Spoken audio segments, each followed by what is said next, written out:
ప్రజాస్వామ్యంలో లోకేష్ గారు అన్నది ఏంటంటే కుర్ర బ్యాచ్కి ఎర్ర బుక్ వార్నింగ్ అనేలాగా మాట్లాడారండి. అది బయట దొరికితే లోపేస్తాం. సో అది మొత్తం మీద డెమోక్రసీలో బ్యూటీ ఏంటంటే పాలకులకి ఒక క్షమాగుణం ఉండాలి, పాలకులకి సహనం ఉండాలి, పాలకులకి సంయమనం ఉండాలి. ప్రజల వైపు నుంచి కానీ ఇతరత్ర ఇది వచ్చినా కూడా అది హుందాతనం. చాలా మంది గొప్ప నాయకులను ఒకసారి కనుక పరిశీలిస్తే వాళ్ళ మీద సాక్షాత్ ప్రత్యక్ష దాడికి దిగినటువంటి వాళ్ళు కూడా క్షమించి వదిలేయటం అనేటువంటిది మన చరిత్రలో బోధమంది నాయకులు ఉన్నారు, ఎగ్జాంపుల్స్ చెప్పాలంటే.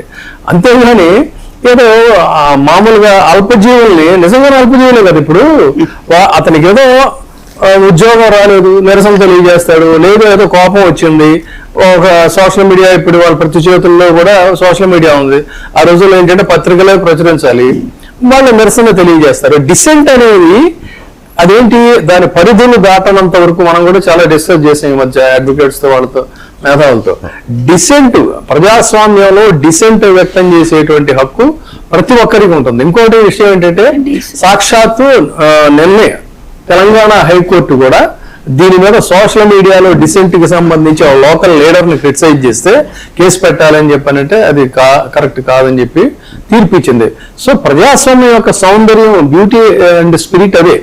అంతేగాని వాళ్ళ మీద మీరు నోరెత్తితే మీ సంగతి చూస్తాను, అది చూస్తాను, ఇది చూస్తాను, రెడ్ బుక్ తో చేస్తాను, లేకపోతే వెంట ఒక పైశాచిక ఆనందం తప్ప మరొకటి ఏం కాదు. ఏమవుతుంది ఇప్పుడు కాదండి, ఇప్పుడు ఆ రోజు బ్రిటిషర్స్ చితకబాతా ఉంటే కూడా ఈ దేశ స్వాతంత్రం కోసం ఎంతో మంది వాళ్ళ యొక్క ప్రాణాలను పణంగా పెట్టారు. కాబట్టి బెదిరించి ప్రజల్ని లొంగ తీసుకోవాలని చెప్పి అనుకుంటే చాలా పొరపాటు, అది కరెక్ట్ కాదు. సో అది చాలా గర్హనీయమైనది. ఇప్పుడు ఏంటి రెడ్ బుక్ అంటే ఏంటి?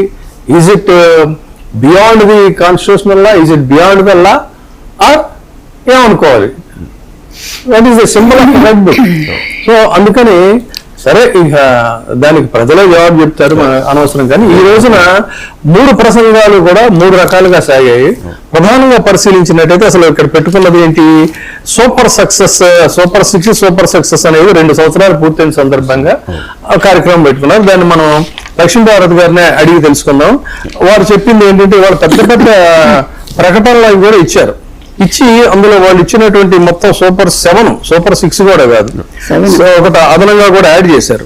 చేసిన దాంట్లో ఆడబిడ్డ నిధి 18 నుంచి 50 సంవత్సరాల వారికి ప్రతి నెల కూడా 1500 చొప్పున ఇచ్చామని చెప్పి అంటున్నారు. అంటే ఏడాదికి ఇవ్వాల్సింది 18,000 ఇచ్చారమ్మా. అది లేదండి, 36,000 2 ఏళ్ళకి బాకీ ఉన్నారు.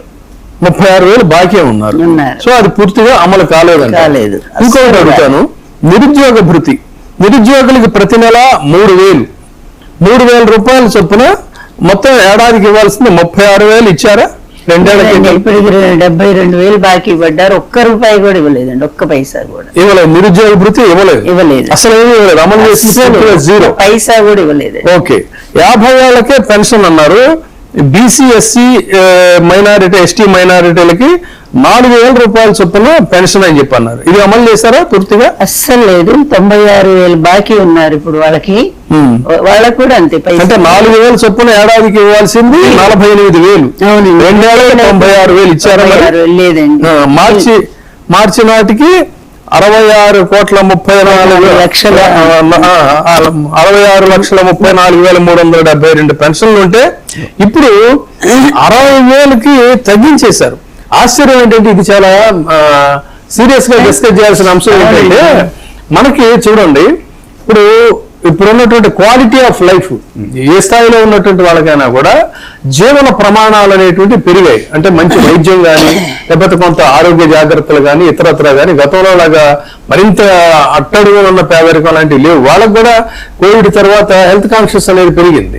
దానివల్ల జీవన ప్రమాణాలు పెరిగాయి. గతంలో 70 ఏళ్ళకి 60 ఏళ్ళకి చనిపోయే వాళ్ళు కూడా ఇప్పుడు దాదాపు 80+ ఉంటున్నారు. అంటే జీవన ప్రమాణాలు పెరిగాయి.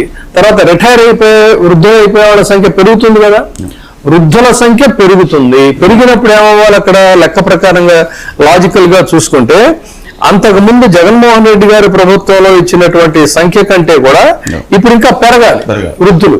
కానీ ఉన్న సంఖ్యలోనే తగ్గారు.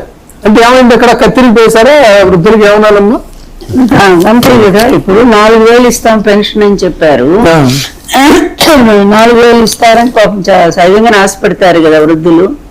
ఈరోజు మనం చూస్తున్నాం కదా ఈ టీవీల్లోను వీడియోల్లో కూడా నడవలేక వాళ్ళని మోసుకుంటూ అంతకుముందు వాళ్ళల్లో అంటే జగన్మోహన్ రెడ్డి 2024 మార్చి ఎన్నికల నాటికి 66,34,372 పెన్షన్లు ఉంటే ఆ 66 లక్షల పెన్షన్ ఇప్పుడు నేను చెప్పినట్టు లైఫ్ స్పాన్ ప్రకారంగాను ఈ 2 ఏళ్ల పీరియడ్ లో పెరగాల్సింది పోయి ఉన్నవే ఇప్పుడు 60,11,293కి తగ్గించారు. అంటే 6,23,079 మందికి పెన్షన్లు కత్తిరించేశారు అనేటువంటిది. మరి ఏ కారణాల ద్వారా వాళ్ళు ఒక్కసారిగా వృద్ధులు యమనులు అయిపోయారా, లేకపోతే వాళ్ళకి ఆర్థిక స్థితి పెరిగిందా, ఏమనుకోవాలి?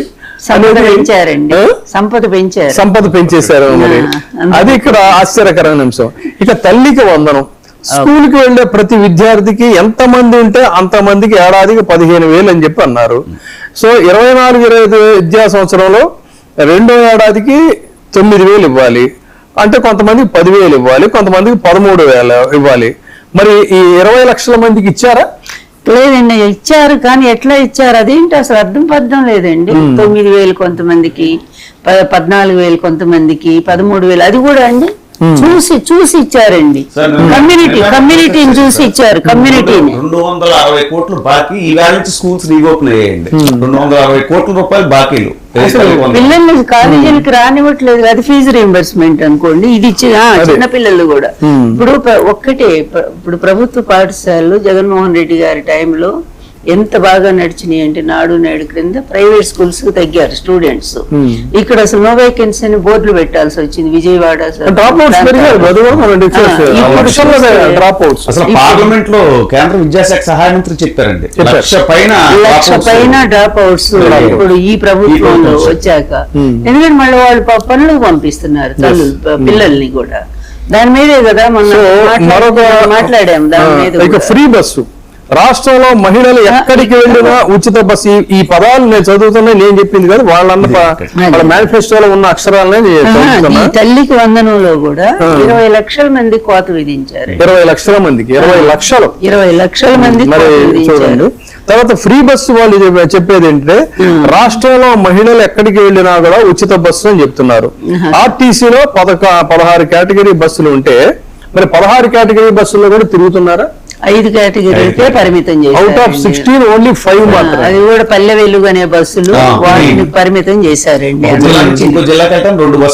బస్సులు మారారు. మరి ఇప్పుడు ఎలక్ట్రిక్ బస్సులు వేస్తారు, అందులో వస్తూ ఉందా?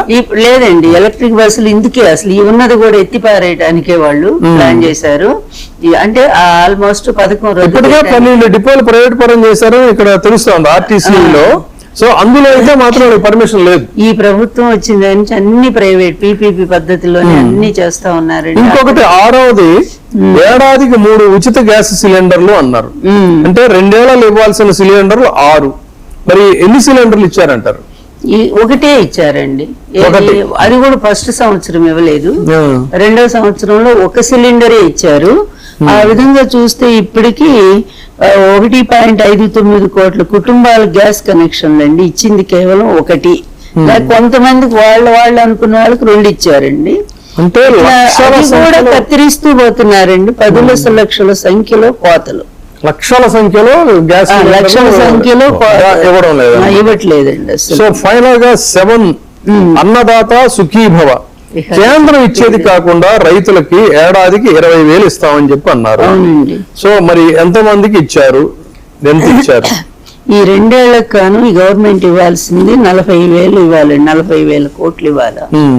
దానికి 14,000, తర్వాత 26,000 అంటే దాదాపు 26,000 కోట్లు బాకీ. 7 లక్షల మంది రైతులు కోత పెట్టారండి. రైతుల్లో 7 లక్షల మంది అసలు ఎంత శాతం మందికి ఇచ్చినట్టు లెక్క? రాష్ట్రంలో 7 లక్షల మంది రైతులకి ఈ ఇస్తా ఉన్న ఇది ఇవ్వకుండా కోత విధించారంటే మరి ఏ విధంగా వీళ్ళు 2 ఏళ్ల పండుగ చేసుకుంటున్నారు? మీరేమో వాళ్ళు ఇచ్చిన హామీలు చెప్పారు, మేడం గారు ఇవ్వలేదని చెప్పారు. కానీ వాళ్ళేమో మేము ఇచ్చామని ఒక లిస్టు చెప్పారండి. అదేంటి అని అంటే వాళ్ళు క్లెయిమ్ చేస్తుంది 2,000 పెన్షన్ ఒకేసారి ఒకేసారి 4,000 పెంచాం. అన్నా క్యాంటీన్లు తిరిగి ప్రారంభించాం. డిఎస్సి ద్వారా 16,347 టీచర్ పోస్టులు భర్తీ, 6,000 కానిస్టేబుల్ పోస్టుల భర్తీ, జాబ్ క్యాలెండర్ ద్వారా 10,060 పోస్టుల భర్తీకి నోటిఫికేషన్ ఇచ్చాం. చేనేతలకి 200 యూనిట్లు ఉచిత విద్యుత్ ఇచ్చాం. పవర్ లూమ్స్ కి 500 యూనిట్లు ఉచిత విద్యుత్ ఇచ్చాం. ఆటో డ్రైవర్ల సేవలో పథకం, మత్స్యకార సేవలో పథకం successful, Annadata Sukhibhava super hit, స్త్రీ శక్తి ఉచిత బస్సు సూపర్ హిట్, దీపం 2 పథకం కింద ఉచిత గ్యాస్ సిలిండర్లు ఇచ్చాం. ఇంట్లో ఎంతమంది పిల్లలు ఉంటే అందరికీ తల్లికి వందనం. సో అదే ఇప్పుడు వాళ్ళు చెప్తుంది అది. బట్ గ్రౌండ్ రియాలిటీ ఏంటి అనేది ఇక్కడ లెక్కలతో సహా అంకెలతో సహా కూడా ఇప్పుడు మరి మనకి లక్ష్మీపార్వతి గారు చెప్పారు. సో అది విన్నాం మనం. అంటే ఇక్కడ ప్రజల యొక్క విశ్వాసం చూరగలని నేను ఇంకొకటి చాలా కీన్ గా ఒకటి మీరు మళ్ళీ కావాలంటే ఆ వీడియోలు ఈ రోజున తిరుపతిలో జరిగినటువంటి సభ కీన్ గా అబ్జర్వ్ చేయండి.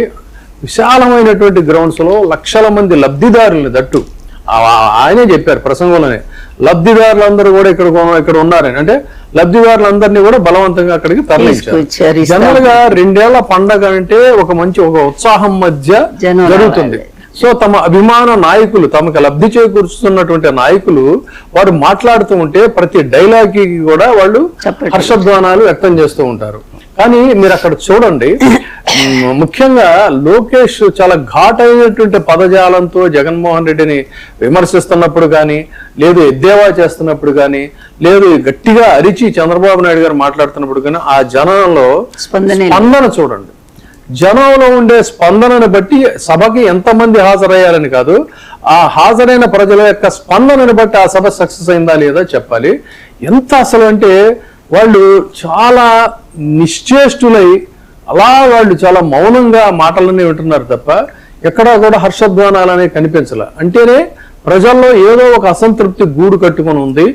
బలవంతంగా వాళ్ళు వచ్చినప్పటికీ కూడా వాళ్ళు మొక్కుబడిగా కూర్చున్నారనేది చాలా స్పష్టంగా అగైన్ అండ్ అగైన్. అంటే అక్కడ చూడండి, వాళ్ళు అలా వింటున్నారు అంతే. ఎక్కడా కూడా అంటే మాట ఇప్పుడు ప్రసంగాలకు రియాక్షన్ ఉంటుంది కదా, అసలు ఆ రియాక్షన్ అనేటువంటిది లేదు. ఇది అక్కడ సభలో గమని మీరేమంటారు చెప్పండి. అదే దీనికి ఈ విషయం గురించి చెప్పాలి. జగన్మోహన్ రెడ్డి గారు ఆయన పరిపాలన